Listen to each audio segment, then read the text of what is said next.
د پاکستان د پوځ مشر پر افغانستان تازه تورونه ولګول. د پاکستان د پوځ لوی درستیز جنرال عاصم منیر ویلي چې په پاکستان کې وروستي بریدونه په افغانستان کې پلان سوي دي او افغان خاوره زموږ پر خلاف کاریږي. خو په غبرګون کې د اسلامي امارت مشرانو یو ځل بیا د پاکستان دغه تورونه په کلکه رد کړل او ویلي دي چې پاکستان خپله ترهګر روزي او افغانستان ته یې رالیږي. دا چې پاکستان پر افغان حکومت نور کوم تورونه تړلي او په غبرګون کې ښاغلي مجاهد ورته کوم غاښ ماتونکی ځواب ورکړی. بشپړ حال را سره همدغه روانه ویډیو کې کتلی سئ. سلامونه قدرمنو لیدونکو، مشال پریس یوټیوب چینل ته مو هرکلی کوم. د پاکستان د پوځ ادعا وایي وسلوال له افغان خاورې ګټه پورته کوي. د پاکستان د کورنیو چارو وزیر د اسلامي امارت څخه د ټي ټي پي پر ضد مبارزه کې د همکارۍ غوښتنه وکړه او تور یې پورې کړ چې د وروستیو پیښو طرحه کوونکي افغانستان کې دي او د پنجشنبې په ورځ یې خپل مرستیال د یوه پلاوي په مشرۍ کابل ته رالیږلی دی. تازه د پاکستان د پوځ د عامه اړیکو څانګې په یوه خبرپاڼه کې ویلي د پوځ لوی درستیز جنرال عاصم منیر په راولپنډۍ کې یوې غونډې ته ویلي چې پاکستاني وسلوال بریدګر د پاکستان د پوځ او ملکي وګړو پر ضد د افغانستان له خاورې ګټه پورته کوي.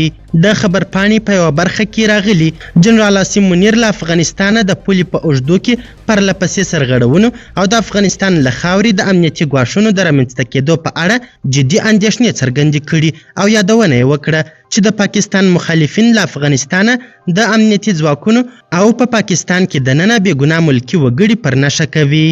د پاکستان د بهرنیو چارو وزارت وایي د کورنیو چارو وزارت د مرستیال په مشرۍ پلاوي کابل ته په سفر کې د خیبر پښتونخوا په بېشام سیمه کې پر چینایي وګړو د برید په اړه خپلې موندنې له افغان چارواکو سره شریکې کړي. دغه وزارت په خپره کړې خبرپاڼه کې ویلي د محمد خرم اغا په مشرۍ یاد پلاوي د افغانستان د کورنیو چارو وزارت له مرستیال محمد نبی عمري سره په لیدنه کې د یاد برید د عاملینو پیدا کولو په برخه کې له اسلامي امارت د مرستې غوښتنه کړې.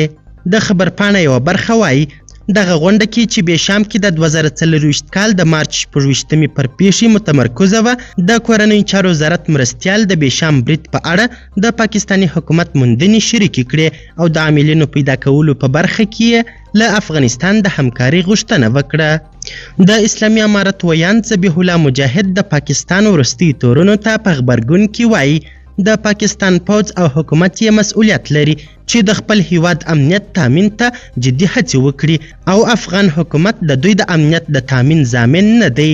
مجاهد زیاتوي البته ځینې امنیتي ستونزې په هیواد کې دي او ځینې عوامل چې موجود دي د هغو په له منځه وړلو کې په خپله د پاکستان حکومت او امنیتي ځواکونه یې باید کار وکړي چې هغه حل کړي. کومه برخه کې چې زموږ همکارۍ ته اړتیا وي موږ هم همکاري کړې او کوو یې، خو له بده مرغه دوی تر اوسه هم هغه تورونه تکرار کوي او کله کله د فضا خړ کېدو پر لور ګامونه اخلي چې دا ګټور نه بولو.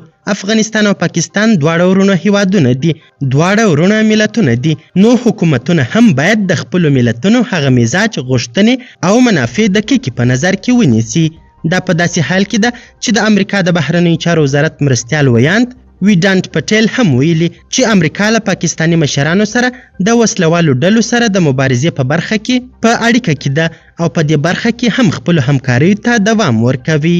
قدرمنو لیدونکو، د ویډیو له کتلو مو نړۍ مننه. د لا زیاتو او نورو لحظه پر لحظه خبرې مطالبې لپاره زموږ همدغه مشال پریس یوټیوب چینل سبسکرایب کړئ. تر بیا او بلې ویډیو ښه وخت ښې چارې د الله په امان.